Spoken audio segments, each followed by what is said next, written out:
Guten Morgen, good morning, my lovely pies. How are you?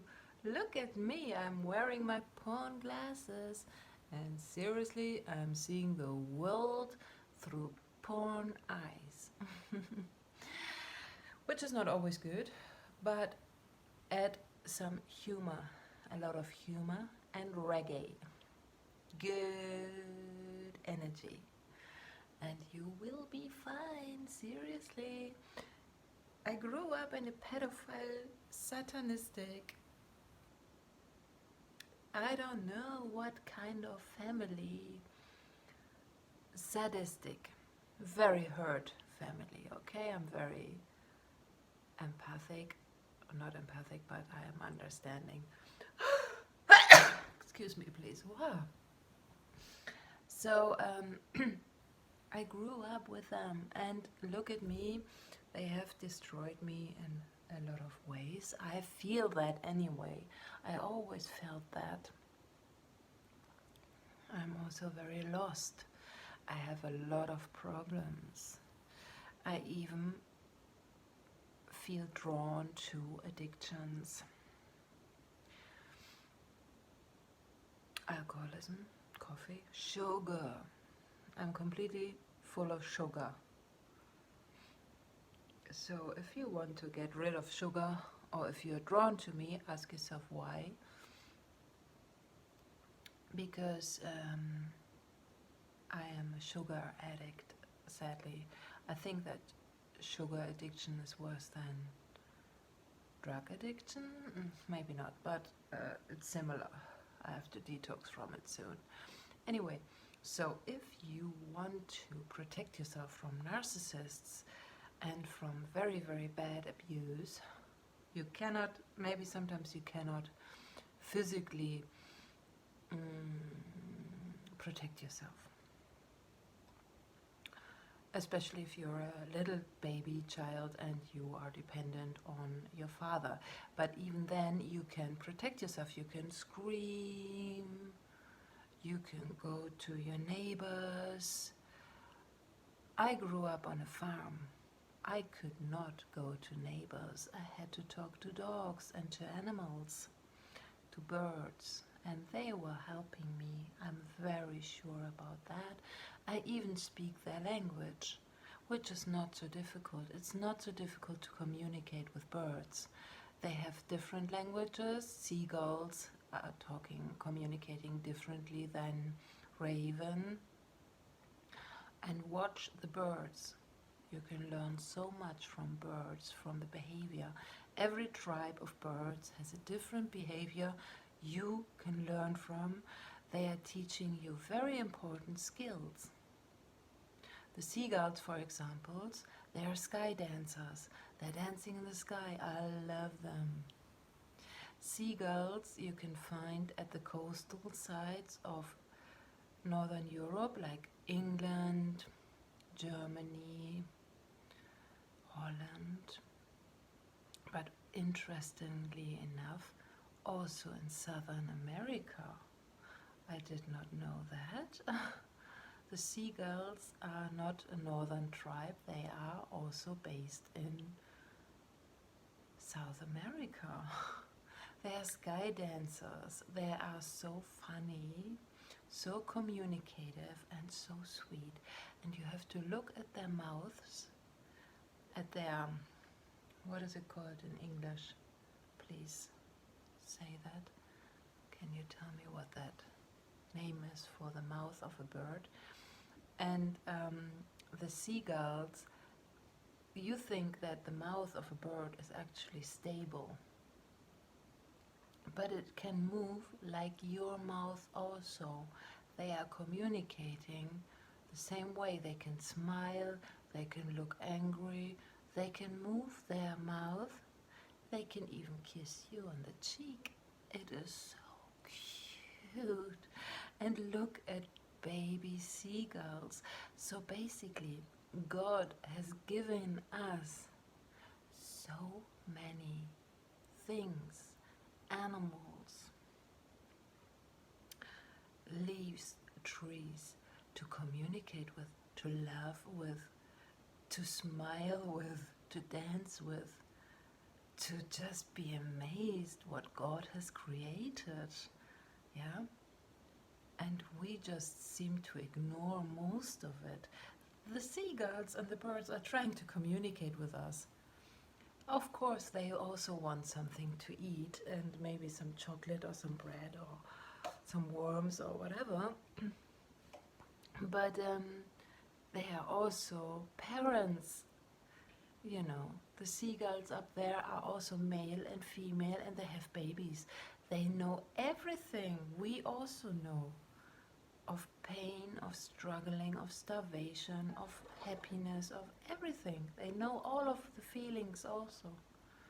And God is talking through them to us. Also the same way we are talking to the universe.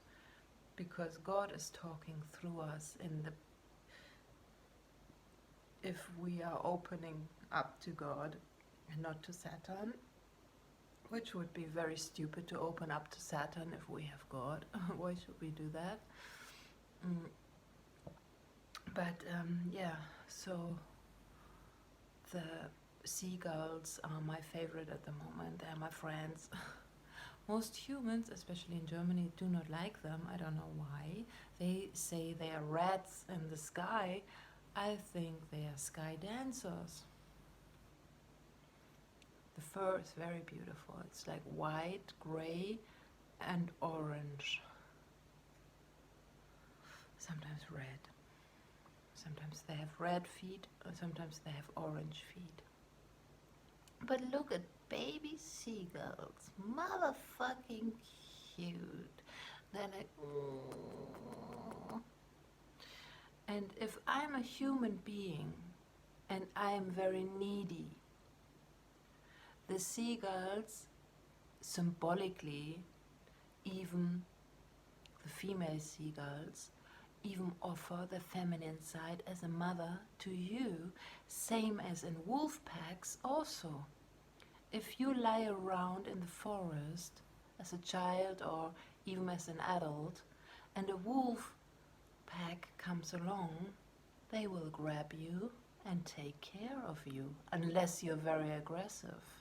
Then of course they will defend themselves, which is just completely normal.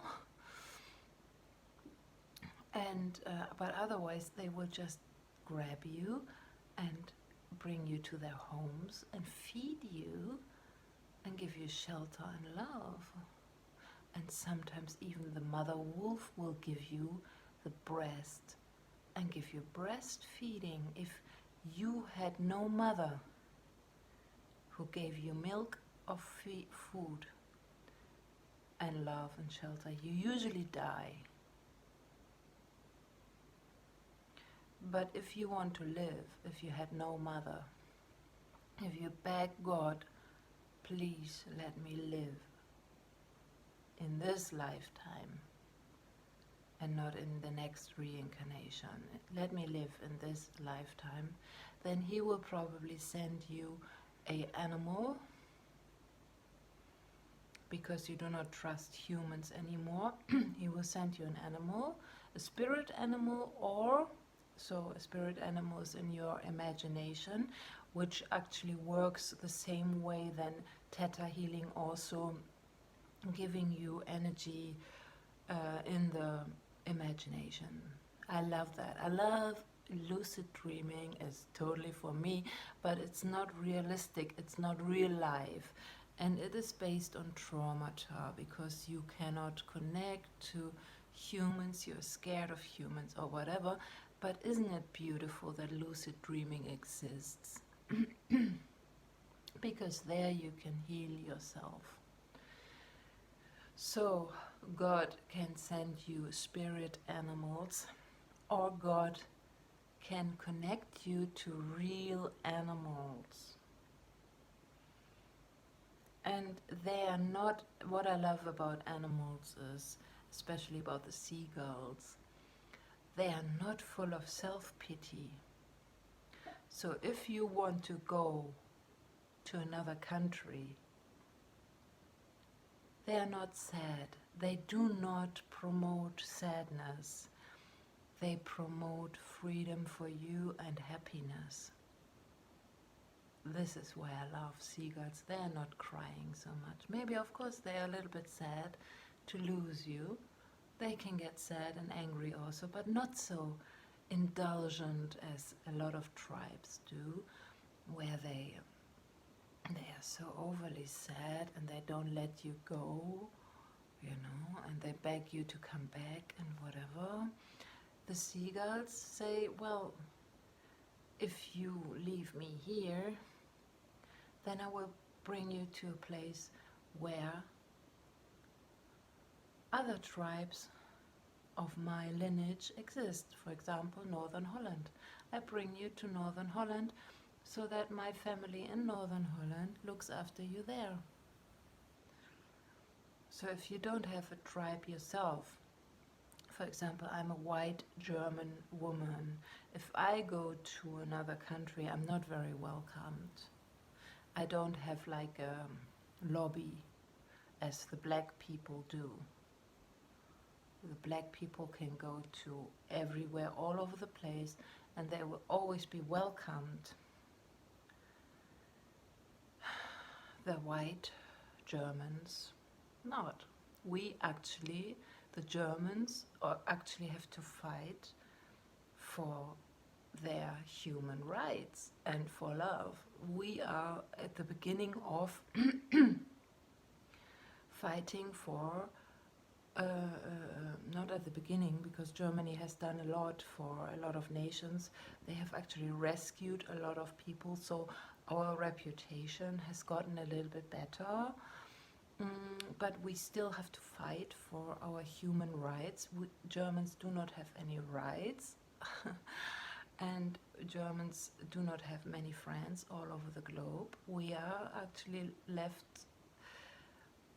leftovers from war zone, and the Germans are very nasty in many ways.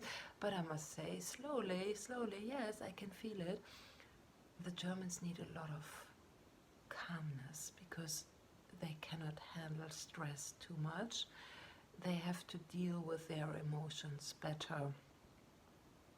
Germans have a lot of mental illnesses, which is normal after so many world wars, and we are not very good at causing peace in the world because we're selling weapons, we're selling fast stinking cars, you know.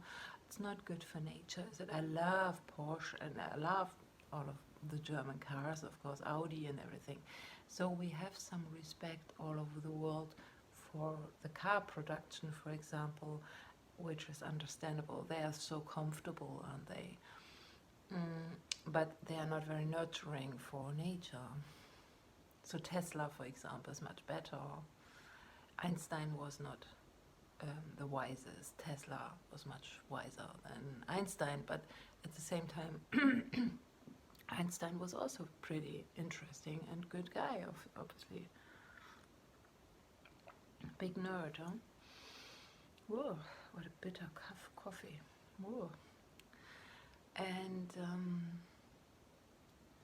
so I'm scared. I used to live in England, and the British did not. They were nicer than in other countries. For example, the Dutch did not include me as much as the British. Why was that? I was studying photography and I was dating a photographer. So I got included, but at the same time they were always saying, oh, you Germans are so cheesy, you have no humor, you are this and that, and blah, blah, blah, blah, blah, blah, blah. Which is true, but also not true. If you keep nagging and nagging, then of course it will become true at one point. But of course we are not the most humorous tribes on earth. This is why I'm saying that stay calm, stay humorous, happy, but not in denial. I hate denial people, you know. Talk about politics and talk about realism, what is happening in the world, of course, but not too much, but also balanced, you know. Don't deny what is happening in the world. Just be happy and chilling, and don't cause too much trouble as I have done. And I'm repairing all of my doing slowly, step by step, which is nearly impossible. There is actually a point where you cannot return.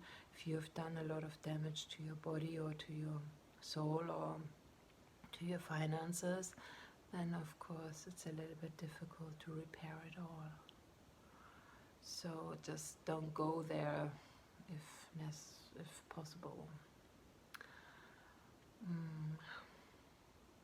Stay happy, kind, beautiful, self-caring, self-nourishing, self-loving, but not arrogant.